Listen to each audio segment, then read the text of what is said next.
Hi and welcome to this ambient music course introduction. In this course you'll learn everything you need to know about creating ambient music with Bitwig Studio. Imagine a world where every sound can open the door to an entirely new universe. That's the magic of ambient music. Limited only by your imagination, this genre invites you to explore, experiment and express in ways that no other music does. When we think of ambient sounds, we often think of slowly evolving sounds. Droning sounds that hum and wash over you like waves. And textures soft as clouds dressed up in cotton candy.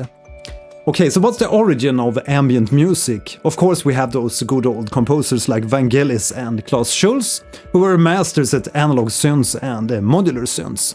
And then of course we need to talk about Brian Eno, who basically invented the ambient music genre with his ambient music for Airports album. And I can highly recommend that you go and listen to the ambient music for Airports album, because it contains a ton of beautiful tape loop tapestries and soundscapes.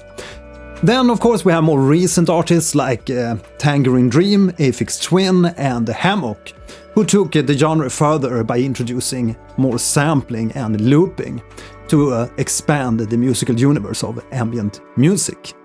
So what are ambient sounds? What's considered ambient sounds? In the realm of ambient music it can be everything from the rustle of the leaves to the buzz of neon lights. Each individual sound holding the potential to be included into a mesmerizing musical tapestry. Okay, let's dive into the soundscape limited only by your creativity.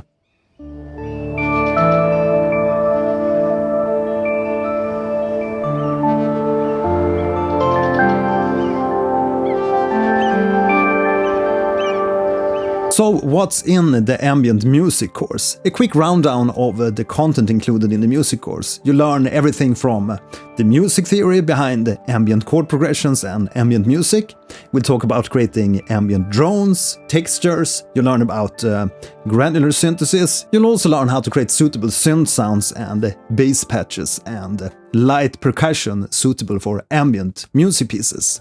In ambient music, effects is of course your friend, and in the course we'll talk about how to make the native reverb of the Bitwig Studio sound more pleasant and more suitable for ambient music. And we also look at delays, choruses and other suitable effects for ambient music. Moving forward, we'll also look at the important aspects of mixing your music and mastering, setting up a proper mastering chain to make sure that your music sounds the best possible when it's time to upload your music for the streaming platforms. Okay, so if that sounds interesting, join me in the ambient music course and I'll see you in the next episode. Welcome!